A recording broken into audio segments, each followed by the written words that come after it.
Welcome to V1 news. Kamareddy జిల్లా నసరులాబాద్ మండల కేంద్రంలో భారతీయ జనతా పార్టీ మండల అధ్యక్షులు సున్నం సాయిలు ఆధ్వర్యంలో 2 ఎమ్మెల్సీ ఎన్నికల్లో సాధించిన విజయం సందర్భంగా విజయోత్సవ సంబరాలు జరుపుకున్నారు. కార్యక్రమంలో పార్టీ శ్రేణులు అందరూ కలిసి బాణసంచా కాల్చి పరస్పర మిఠాయిలు పంచుకుని విజయానందాన్ని పంచుకున్నారు. సందర్భంగా సున్నం సాయిలు మాట్లాడుతూ ఉపాధ్యాయ ఎమ్మెల్సీ అభ్యర్థి మల్కు కొమరయ్య, పట్టభద్రుల ఎమ్మెల్సీ అభ్యర్థి డాక్టర్ అంజిరెడ్డిలను గెలిపించడానికి కృషి చేసిన పార్టీ శ్రేణులందరికీ అదేవిధంగా ఉపాధ్యాయులకు పట్టభద్రులకు ధన్యవాదాలు తెలియజేశారు. కాంగ్రెస్ పార్టీ రాష్ట్రంలో ఆచరణ సాధ్యం కాని హామీలతో అధికారంలోకి వచ్చి ఇప్పటి వరకు సంక్షేమ పథకాలను ఒక్కొక్కటి కూడా పూర్తి స్థాయిలో అమలు పరచలేదని అన్నారు.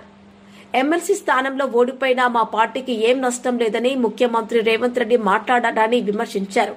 మరోపక్క రాహుల్ గాంధీ హిందువులను మూర్ఖులు, హింసావాదులని వివాదాస్పద వ్యాఖ్యలు చేస్తూ హిందూ ప్రజల మనోభావాలను దెబ్బతీసే విధంగా మాట్లాడడం బాధాకరమని అన్నారు.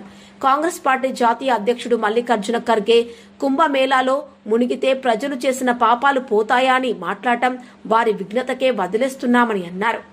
కాంగ్రెస్ పార్టీ మోసపూరిత రాజకీయాలను ప్రజలు గమనిస్తున్నారని అన్నారు. ఈ విజయాలను స్ఫూర్తిగా తీసుకుని రాబో స్థానిక సంస్థల ఎన్నికల్లో మరియు శాసనసభ ఎన్నికల్లో భారతీయ జనతా పార్టీ అధికారంలోకి వచ్చే విధంగా రెట్టింపు ఉత్సాహంతో పనిచేస్తామని హెచ్చరించారు.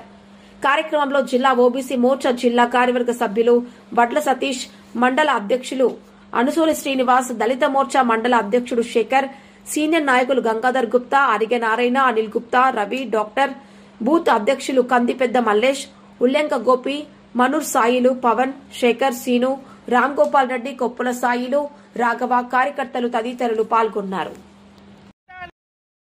అందరికి జై శ్రీరామ్.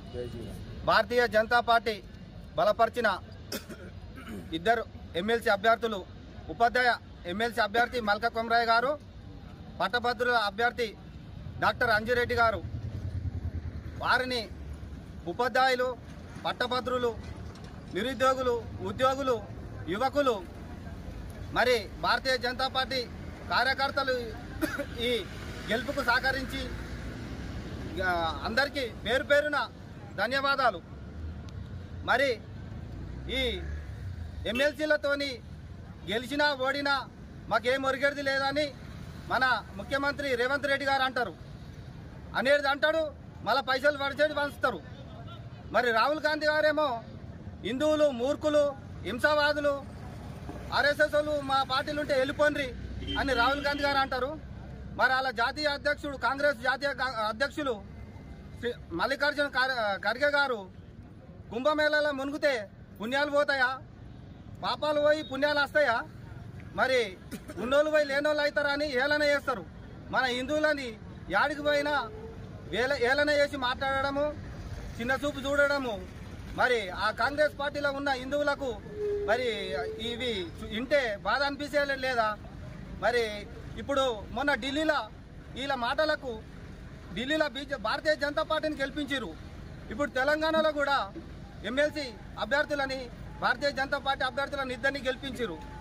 అందుకనే స్థానిక ఎలక్షన్లలో కూడా ఇదే బుద్ధి చెప్తారు. వాళ్ళు ఉచిత హామీలు ఇచ్చుకుంటా హామీలు నెరవేర్చకపోవడము. మరి ఏ ఎమ్మెల్యే ఎలక్షన్ల దాకా కూడా ఇదే కొనసాగుతుందని వాళ్ళకు తగిన బుద్ధి చెప్తారు ప్రజలు. ఇప్పటికే ఎక్కడైనా కానీ భారతీయ జనతా పార్టీ ప్రపంచవ్యాప్తంగా మోడీ గారి పాలనను మెచ్చుకుంటుంది. ఇది మెచ్చుకొని ఓర్వలేకనే కాంగ్రెస్ పార్టీ ఏదో ఒకటి హిందువులని కించపరిచేలా మాట్లాడుతుండ్రు. అందుకనే వాళ్ళకు తగిన బుద్ధి చెప్పారు. జై శ్రీరామ్. భారత్ మాతాకి, భారత్ మాతాకి. మన ఛానల్ ని వెంటనే సబ్స్క్రైబ్ చేసుకుని పక్కనే ఉన్న బెల్ ఐకాన్ కొట్టేసి నోటిఫికేషన్ ఆన్ లో పెట్టుకోండి.